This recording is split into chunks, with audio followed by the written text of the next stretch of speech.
Ataque com mísseis contra a usina termoelétrica. Kursk fica sem energia. Centenas de drones atacam a Rússia. Explosões poderosas em Saratov e Engels, refinarias de petróleo em chamas. Reunião decisiva. O representante do Kremlin, Dmitriev, está viajando para negociar com os americanos o fim da guerra na Ucrânia.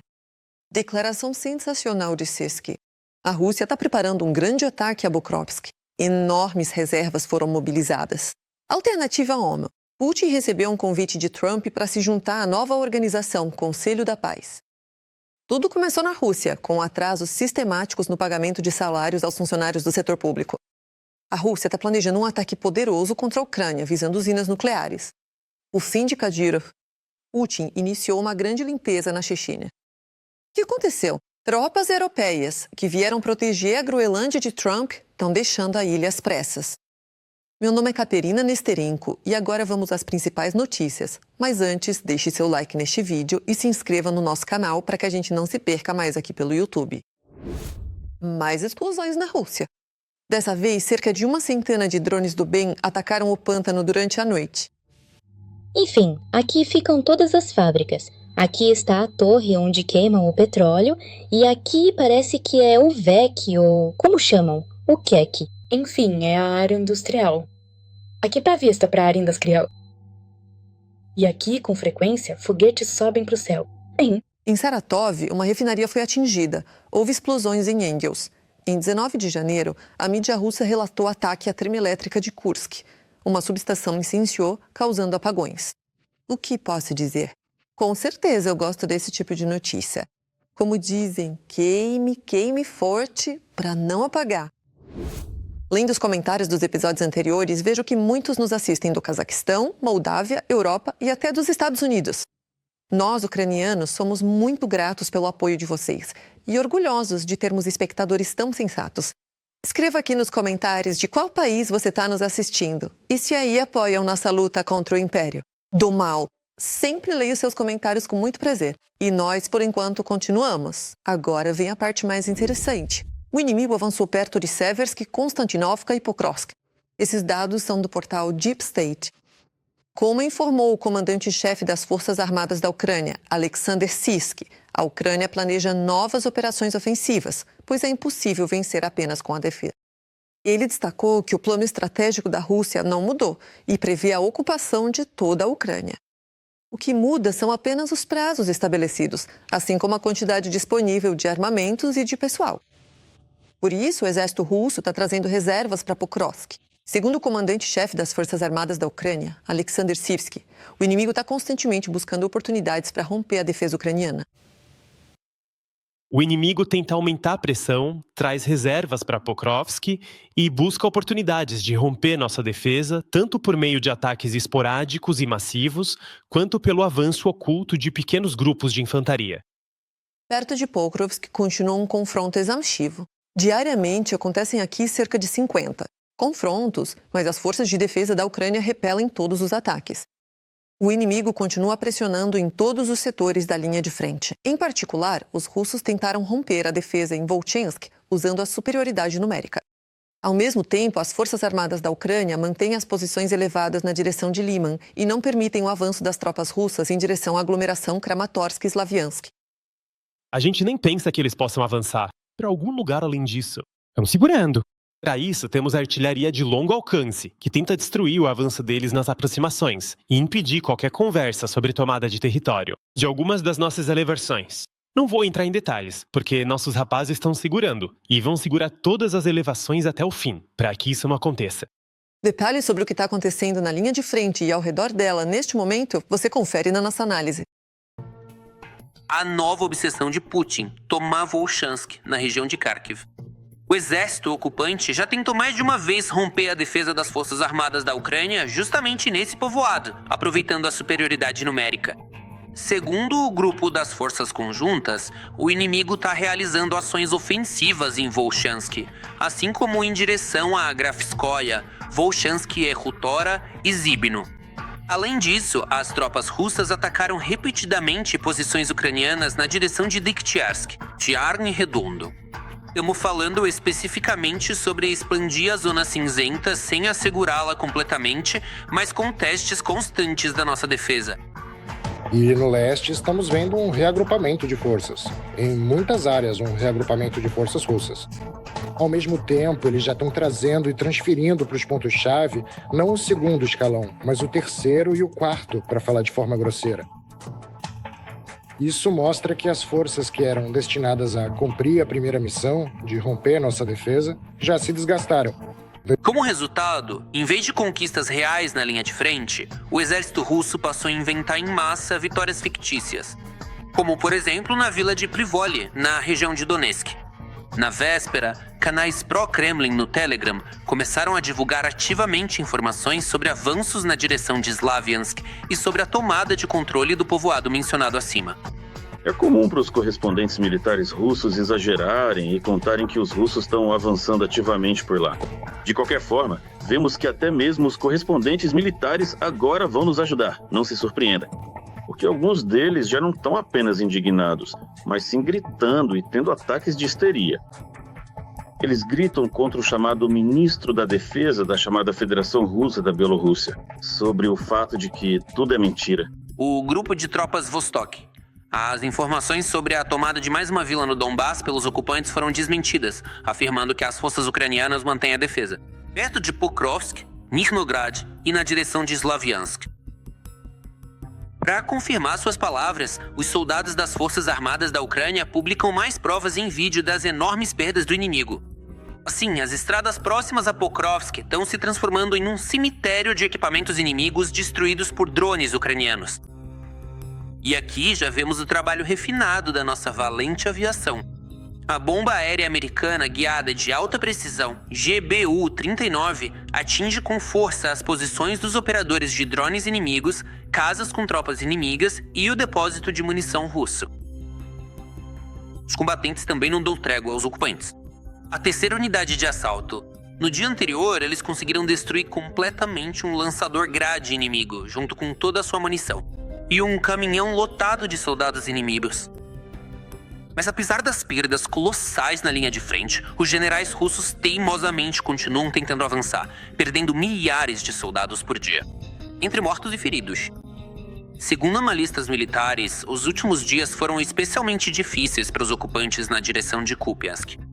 No flanco norte da cidade, nossas unidades avançam pelas florestas próximas ao rio Oskol.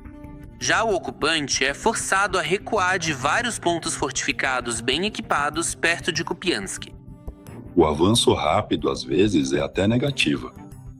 A situação em parte de Kupiansk é especialmente curiosa. Então, mais uma vez, esses militares russos em uniforme, sem Putin, estão falando sobre como eles capturaram tudo em Kupiansk. Em particular, eles capturaram Kupiansk e Eslováquia. Essa informação não é verdadeira. Aliás, o Ministério da Economia Nacional também escreve sobre isso. Correspondentes de GRA. Então, não se precipite. Quero destacar separadamente o sucesso das Forças Armadas da Ucrânia a leste de Pestinovo. Nossas forças avançaram em direção à rodovia R07, assim reduzindo a distância até a Stepnaya Novoselka. Isso cria pressão sobre a logística inimiga e os obrigam a reagir, trazendo cada vez mais reservas. As forças de defesa confirmam a intensificação das ações do inimigo em Zaporizhia. Assim, de acordo com dados de inteligência, a Rússia decidiu reforçar seus agrupamentos nas direções de Guliepole e Orekov. Isso foi relatado pelo porta-voz das Forças de Defesa do Sul, Vladislav Volosha.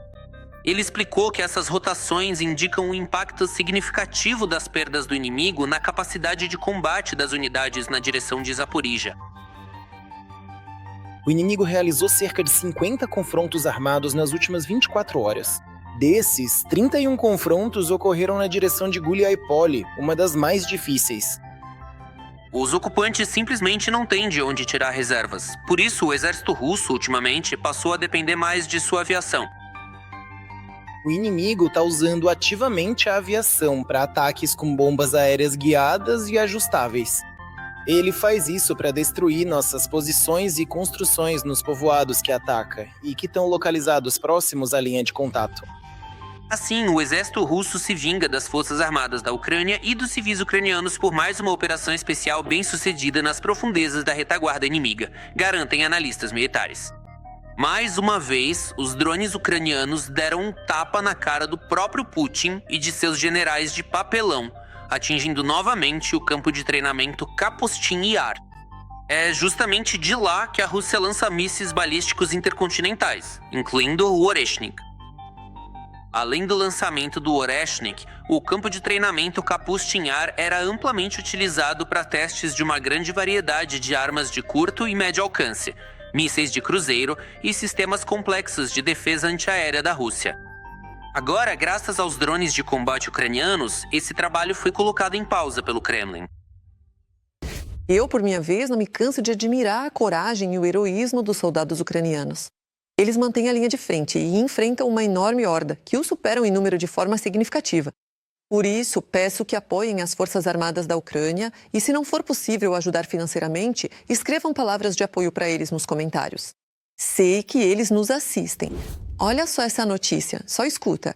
No Fórum Econômico Mundial em Davos, o tema da Ucrânia ficou em segundo plano por causa da investida de Trump sobre a Groenlândia.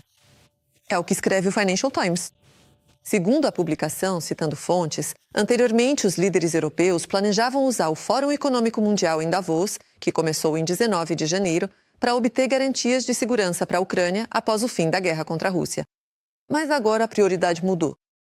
De acordo com o Financial Times, a reunião dos conselheiros de segurança nacional em Davos foi inicialmente convocada para discutir a situação na Ucrânia. Agora ela será dedicada à Groenlândia. No geral, o tema Ucrânia em Davos foi colocado em segundo plano, com o uso do cajado e da cenoura. Ou seja, as formas como Bruxelas pode responder às novas tarifas de Trump, juntamente com propostas de desescalada. Os líderes da UE se prepararam para passar essa semana em Davos, tentando convencer Trump a prometer garantias de segurança para a Ucrânia após o fim do conflito. Hoje, porém, eles acordam com a dúvida se é possível confiar em suas promessas. Como é possível negociar com essa pessoa? Garantias de segurança para a Ucrânia. Ele não é confiável, confessou um dos diplomatas europeus ao FT. Vale lembrar que na Suíça, de 19 a 23 de janeiro, acontecerá a 56ª sessão do Fórum Econômico Mundial. Mais de 60 chefes de Estado e de governo participarão do evento. A Reuters informa que o representante especial de Putin, Dmitriev, virá a Davos esta semana e terá encontros com membros da delegação dos Estados Unidos. E você, o que espera do Fórum de Davos? Escreva nos comentários. O ditador da Rússia, Putin, recebeu um convite para o Conselho de Paz sobre a Faixa de Gaza, iniciativa do presidente dos Estados Unidos, Donald Trump. A informação foi divulgada nesta segunda-feira, 19 de janeiro, pelo porta-voz do Kremlin, Dmitry Peskov. Sim, o presidente Putin também recebeu por canais diplomáticos o convite para integrar esse Conselho de Paz. No momento, estamos analisando todos os detalhes dessa proposta e esperamos ter contatos com o lado americano para esclarecer todos os nuances. O Kremlin declarou que está analisando o convite e deseja esclarecer os detalhes. No dia 18 de janeiro, ficou sabido que o primeiro-ministro da Hungria, Viktor Orbán, também recebeu do presidente dos Estados Unidos um convite para se juntar a um novo órgão internacional que está sendo criado. O presidente do Cazaquistão, Kassym-Jomart Tokayev, também aceitou com sincera gratidão o mesmo convite de Trump. Ao mesmo tempo, ele expressou o desejo de contribuir, dentro de suas possibilidades, para alcançar uma paz duradoura no Oriente Médio. O fortalecimento da confiança internacional e da estabilidade global. Além disso, a administração do presidente dos Estados Unidos, Donald Trump, está pedindo que os países que desejam obter um assento permanente no Conselho de Paz contribuam com pelo menos $1 bilhão. A informação foi divulgada pela agência Bloomberg, que teve acesso ao projeto do Estatuto do Grupo. Interessante. Será que o Putin também vai pagar $1 bilhão ou para ele vai ter desconto? O que vocês acham? Comentem ali. E agora, como se diz, apertem os cintos de segurança. Só escutem. O corajoso e numeroso exército dos países da OTAN que veio proteger a Groenlândia do presidente americano Donald Trump já está se desfazendo. Segundo o Bild, um grupo de 15 militares alemães deixou a Groenlândia antes do previsto e partiu de Nuuk. A ordem de retorno chegou logo cedo pela manhã. Todas as reuniões e eventos foram cancelados às pressas. Berlim não deu explicações oficiais. Os militares alemães estavam na ilha há apenas alguns dias, como parte de uma missão da OTAN a convite da Dinamarca. Os motivos da partida repentina não foram divulgados. Segundo uma das versões, a decisão está relacionada ao aumento da tensão em torno da Groenlândia e às novas ameaças comerciais por parte de Trump. Mas não há confirmações sobre isso. Anteriormente, vários países, incluindo a Alemanha, anunciaram o envio de militares para a Groenlândia como parte de uma missão da OTAN. No entanto, o número total deles não chegava nem a 40 pessoas, e agora ficou ainda menor. Enquanto isso, a Europa discute a criação de sua própria aliança de segurança sem os Estados Unidos, mas com a participação da Ucrânia, em meio ao agravamento das relações com a administração Trump. É o que escreve a Político. A publicação informa que as ameaças de Trump de impor tarifas contra países que atrapalham seus planos para a Groenlândia foram a gota d'água para as capitais europeias. Na União Europeia e além dela, já existe uma coalizão de interessados, composta por cerca de 35 países, incluindo o Reino Unido e a Noruega. Esses países coordenam suas ações sem a participação do ZUA. Os líderes da França, Alemanha, Reino Unido, Itália, Finlândia e a presidente da Comissão Europeia, von der Leyen, mantêm contato regular entre si, assim como com Zelensky. Segundo diplomatas, foi justamente em torno do apoio à Ucrânia que essa coalizão surgiu. A Político destaca que a Ucrânia pode se tornar o elemento-chave dessa nova aliança, sendo o país mais militarizado da Europa, com um grande exército, uma indústria de drones desenvolvida e experiência real de combate. Combinado como o poder militar da França, Alemanha, Polônia e Reino Unido, esse bloco se tornaria uma força séria. Mas isso não é tudo. A UE está considerando impor tarifas sobre produtos americanos no valor de até 93 bilhões de euros, como resposta a Trump. Como escreve o Financial Times, também estão sendo discutidas restrições para empresas dos Estados Unidos no acesso ao mercado e aos investimentos da UE. A lista de tarifas foi preparada ainda no ano passado, mas sua implementação foi adiada até 6 de fevereiro, para não provocar uma guerra comercial. França e Alemanha estão coordenando as medidas. Alguns países da UE ainda insistem em tentar o diálogo com Trump antes de uma escalada. Os aliados da OTAN agora terão que pagar aos Estados Unidos uma tarifa de 10% sobre seus produtos. Isso se deve à posição dos europeus em relação aos planos do presidente dos Estados Unidos de comprar a Groenlândia. Mais detalhes na nossa reportagem. Os Estados Unidos desferem um golpe na Europa por causa da questão da Groenlândia. Donald Trump anunciou a imposição de tarifas contra vários países europeus que não concordam com sua posição sobre a Groenlândia. A partir de 1º de fevereiro de 2026, todos os países mencionados, Dinamarca, Noruega, Suécia, França, Alemanha, Reino Unido, Países Baixos e Finlândia, serão taxados com uma tarifa de 10% sobre todos os produtos enviados para os Estados Unidos da América. A partir de 1º de junho de 2026, as tarifas serão aumentadas para 25%. Essa tarifa permanecerá em vigor até que seja alcançado um acordo sobre a compra completa e total da Groenlândia. As tarifas americanas atingiram os europeus, que anteriormente, a convite da Dinamarca, enviaram para a Ilha Gelada um número simbólico de seus soldados. Por exemplo, Paris e Berlim enviaram 15 e 13 militares, enquanto Londres e Amsterdã enviaram apenas um cada. Nenhuma intimidação ou ameaça vai nos afetar. Nem na Ucrânia, nem na Groenlândia, nem qualquer outro lugar do mundo. Ameaças tarifárias são inaceitáveis e, neste contexto, são inadequadas. A questão da Groenlândia está diretamente ligada à guerra na Ucrânia. Alguns políticos europeus, como o primeiro-ministro da Espanha, Pedro Sánchez, acreditam que a agressão de Washington contra a Groenlândia dará legitimidade à agressão de Putin. Na opinião da chefe da diplomacia europeia, Kaja Kallas, ao observar a situação em torno da ilha, em Pequim e Moscou estão estourando champanhe. A China e a Rússia certamente estão comemorando nestes dias. São eles que se beneficiam da discórdia entre os aliados. Se a segurança da Groenlândia estiver ameaçada, podemos resolver isso no âmbito da OTAN. Os analistas político-militares têm uma opinião diferente. Na Groenlândia, o presidente do ZO atinge simultaneamente a China e a Eréfia, além de pressionar a Europa. Repare, de forma muito clara, foram definidas as prioridades e os adversários. Federação Russa e a República Popular da China. Ou seja, não existe aquele conceito diplomático, velado, como regimes autoritários ou países párias. Os adversários foram nomeados de forma muito clara.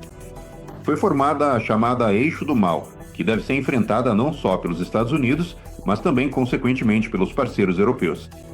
Isso é uma continuação daquela tática de Trump de pressionar a Europa. Lembro que, na sua época, Trump se cansou. Ele resolveu com sucesso a questão do aumento do financiamento do orçamento da OTAN para 5%. A Groenlândia e o Ártico são regiões estrategicamente importantes tanto para o Ocidente quanto para a China e a Rússia. Ao mesmo tempo, China e Rússia precisam se dividir entre a região do Ártico e suas fronteiras, ou seja, Taiwan e Ucrânia. Ou seja, a Federação Russa, diante do aumento da atividade militar dos Estados Unidos nessa região estratégica, é forçada a agir. Terá que deslocar também seu efetivo para reforçar a presença militar da Federação Russa nessa região e, consequentemente, seu potencial técnico-militar. E lembro que, neste momento, as unidades árticas estão lutando no território da região de Donetsk. Bem, em última análise, a pressão da Casa Branca deverá encorajar os europeus a fortalecerem seu componente militar e a China e a Rússia a redistribuírem seus recursos militares. Na região de Kemerovo, uma importante região carbonífera da Federação Russa, uma profunda crise na indústria do carvão levou a problemas sistêmicos no pagamento de salários aos trabalhadores do setor público, particularmente aos profissionais da área médica. Segundo informações do Centro de Combate à Desinformação, isso ocorreu no final de 2025 e início de 2026. Funcionários do setor de saúde de Kuzbas enfrentaram redução de salários e não receberam o pagamento de bônus. Kuzbas é um exemplo claro de como as regiões estratégicas da Rússia estão gradualmente entrando em declínio sob total indiferença do Centro Federal, que está focado na guerra contra a Ucrânia. Em vez de diversificar a economia, investir e apoiar a área social, o Kremlin passou anos apenas extraindo recursos da região. Relata-se que, com a queda da receita do setor de carvão, os orçamentos regionais estão à beira do colapso e os primeiros a serem atingidos são justamente aqueles que garantem as funções básicas do Estado, os trabalhadores do setor público. Para o Kremlin, esse é só mais um problema insignificante, que pode ser simplesmente ignorado. O acúmulo de falhas socioeconômicas mina a estabilidade interna da Rússia, por mais bonita que seja a imagem de estabilidade criada pela propaganda. Escreva, não se compelha. O frio como arma. Os russos planejam atacar subestações das usinas nucleares ucranianas para forçar a Ucrânia a se render. Isso foi relatado pela Direção Principal de Inteligência do Estado-Maior das Forças Armadas da Ucrânia. Mas com seu terror energético, Putin também complica a vida dos próprios súditos, pois qualquer ataque ao sistema energético da Ucrânia acarreta ataques de retaliação contra instalações energéticas russas. Então, quem vai congelar aqui? Vai congelar primeiro? Vamos ver. Putin está disposto a tudo para forçar a Ucrânia a se render. Acho que ninguém vai discordar disso. Enquanto a Ucrânia enfrenta o inverno mais difícil desde o início da guerra em grande escala, a Rússia intensificou os ataques com mísseis e drones contra instalações energéticas.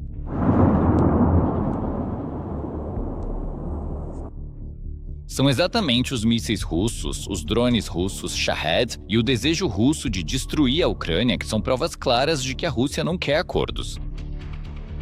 A Direção Principal de Inteligência da Ucrânia informa que o Kremlin está considerando o cenário de ataques contra subestações que garantem o funcionamento das usinas nucleares ucranianas. Dessa forma, os terroristas querem forçar Kiev a aceitar condições inaceitáveis para o fim da guerra.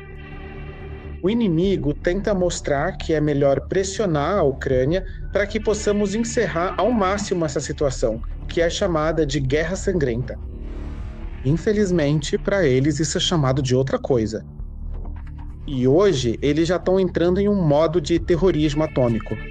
Essa já é uma das últimas linhas vermelhas do nosso lado que eles podem ultrapassar. Estamos compartilhando os dados relevantes com os parceiros, alertando sobre as potenciais consequências catastróficas. Chegou a hora do mundo, incluindo a IAEA e as principais potências globais que prezam pela segurança nuclear, se manifestarem e emitirem alertas claros a Moscou, forçando-a a abandonar tais planos imprudentes.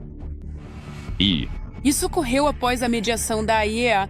Os russos falaram sobre um cessar-fogo na área da usina nuclear de Zaporizhia, para realizar o reparo da última linha de transmissão reserva restante.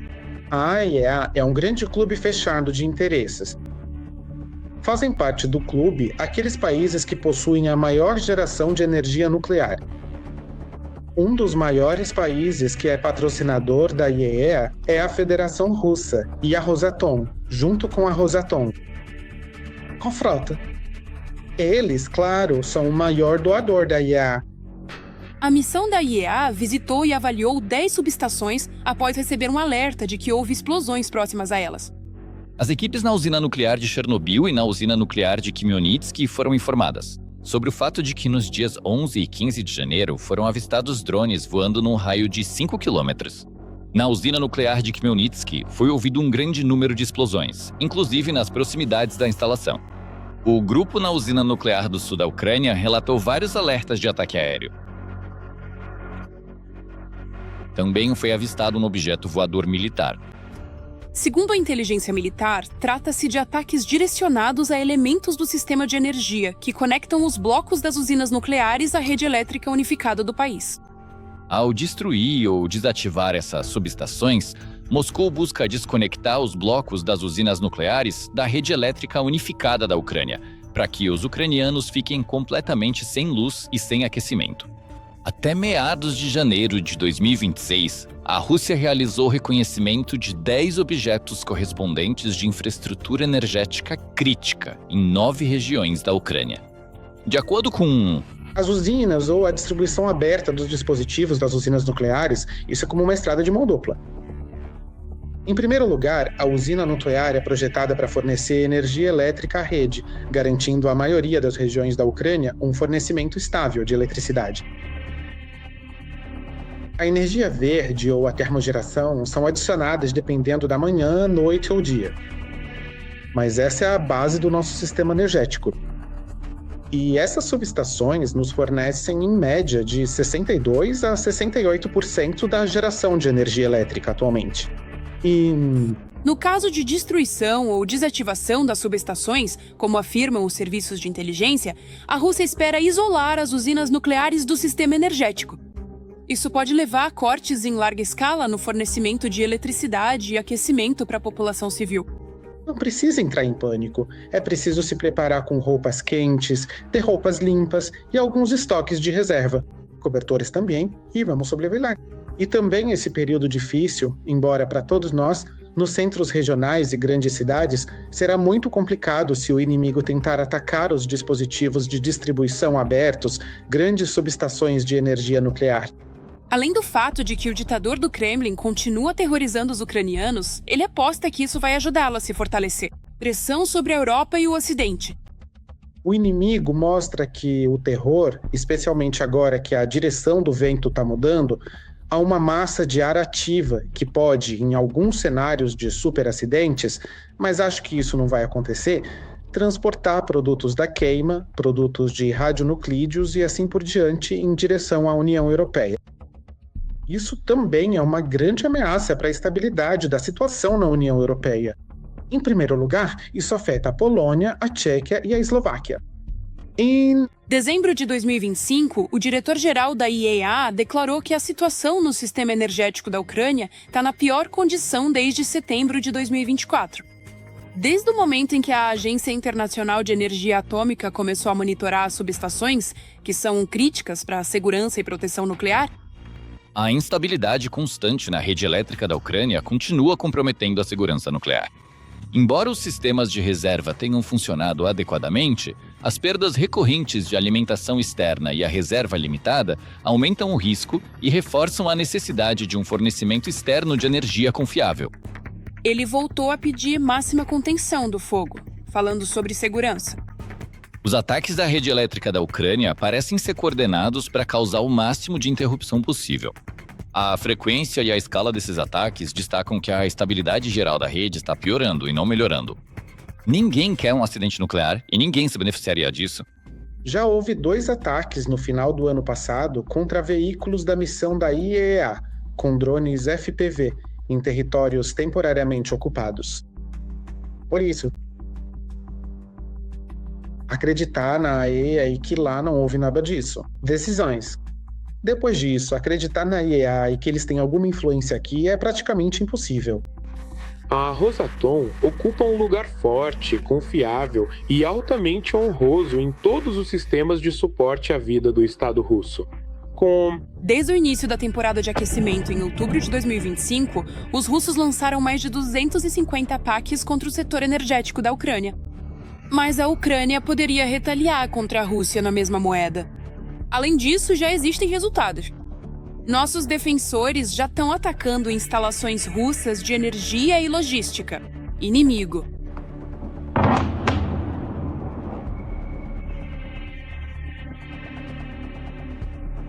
Pronto, tá vendo? Aqui. E veja, você tá vendo toda essa fumaça?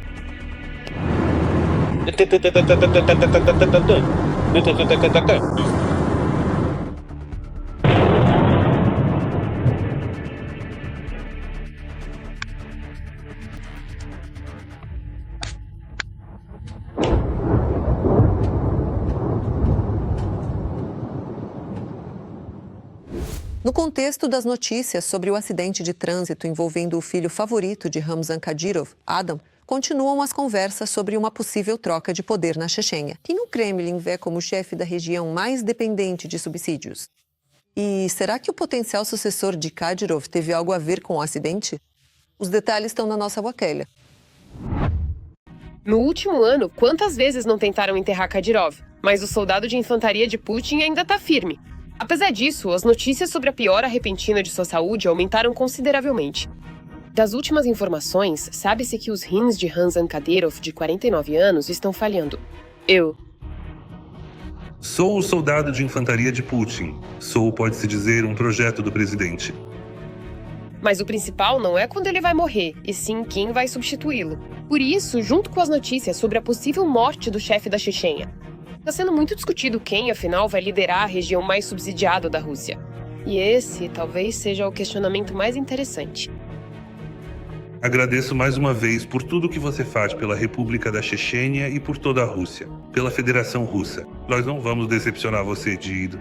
Se eu tiver que continuar em Grozny florescendo, eu sei que a cidade está se desenvolvendo ativamente, assim como a República da Chechênia como um todo. Você, pessoalmente, faz muito por isso. Eu também sei disso. Você está revivendo tanto a esfera espiritual quanto a base material.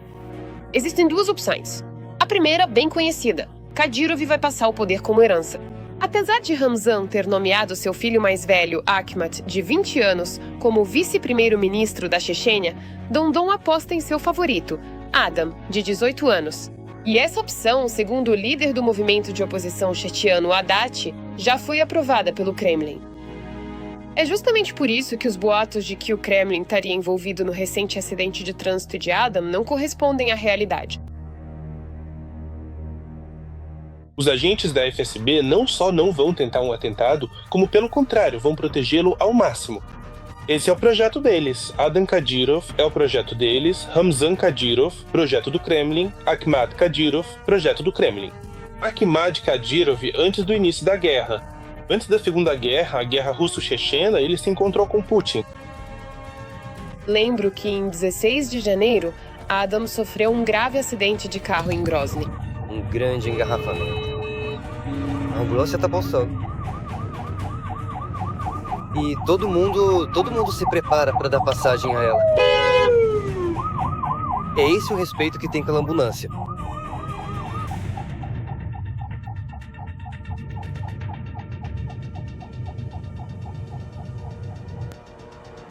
Estando ao volante, ele bateu no guardrail em alta velocidade. E aí começou uma reação em cadeia, e todos os carros do comboio dele começaram a bater. Na sexta-feira, 16 de janeiro, naquele dia era aniversário de Kamzat Kadyrov. Esse é o sobrinho de Ramzan Kadyrov e primo de Adam Kadyrov. E eles estavam comemorando o aniversário dele, estavam lá comemorando. Estavam lá Kamzat Kadyrov, Adam Kadyrov, basicamente seus primos, parentes, conhecidos, gente próxima. Só a galera jovem. Ou seja, os caras comemoravam, passeavam pela cidade em Grozny. Logo depois, Adam foi evacuado às pressas para Moscou em um avião do governo. Embora Adam tivesse ferimentos que não representavam risco de vida. Mas com o sucessor do chefe da Chechênia, é melhor pecar pelo excesso de cautela do que pela falta. Oficialmente, o acidente de trânsito envolvendo Adam não foi comentado na Chechênia. Por outro lado, a equipe de Kadyrov publicou um vídeo. A reunião onde Adam estava presente e seu talentoso descendente recebeu mais uma premiação. Dessa vez, pelos méritos em aumentar segurança na usina nuclear de Zaporizhzhia.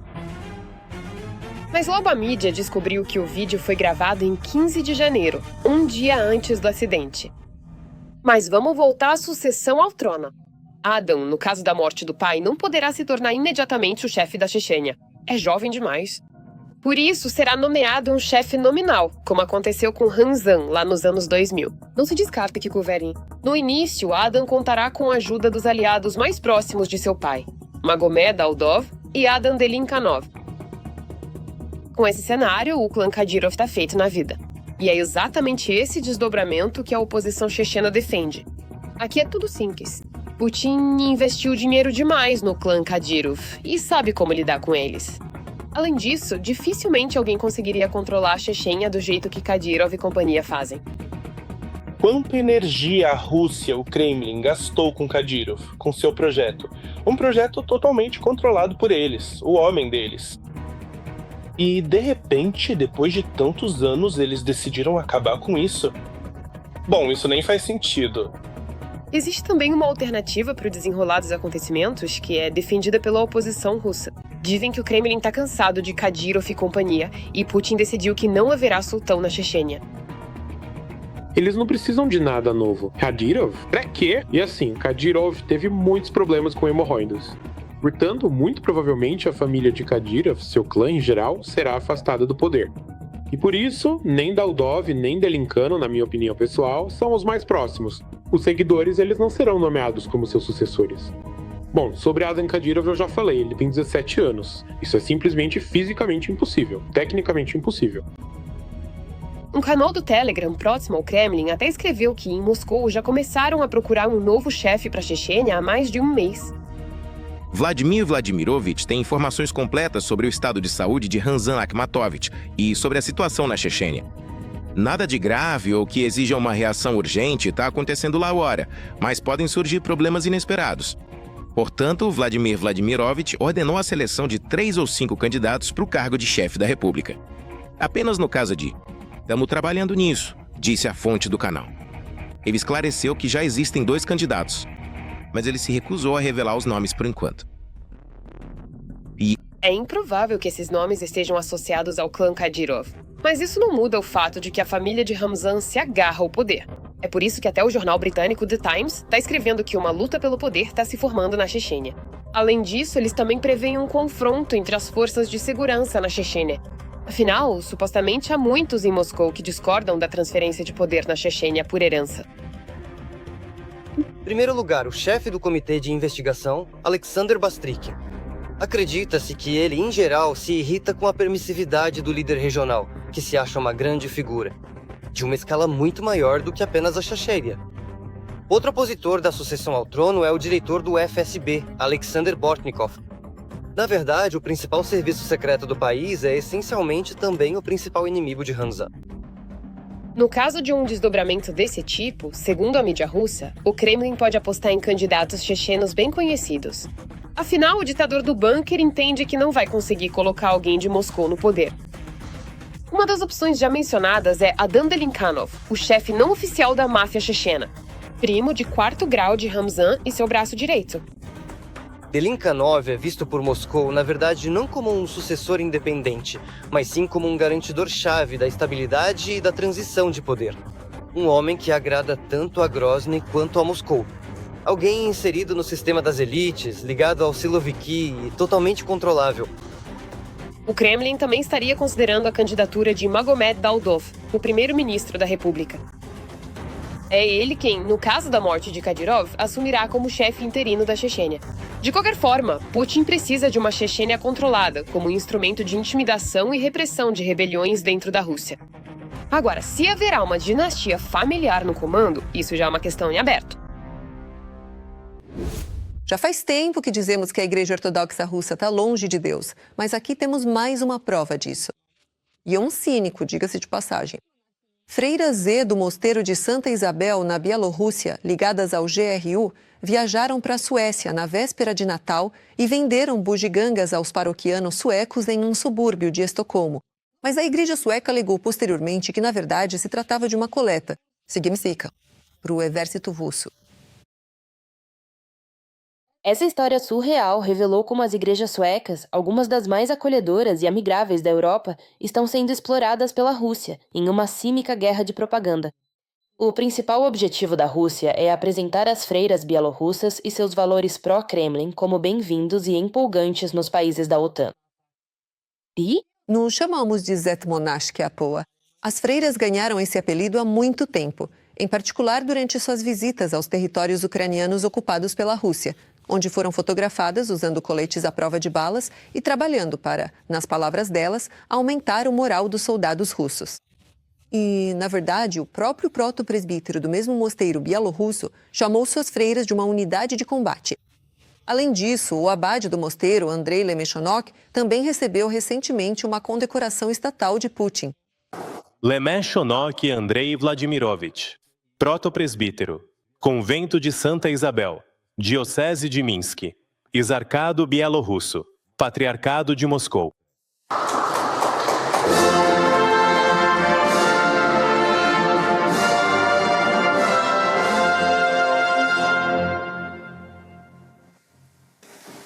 Caro Vladimir Vladimirovich, que Deus o abençoe. Muito obrigada pela sua esperança, que surgiu entre o nosso povo.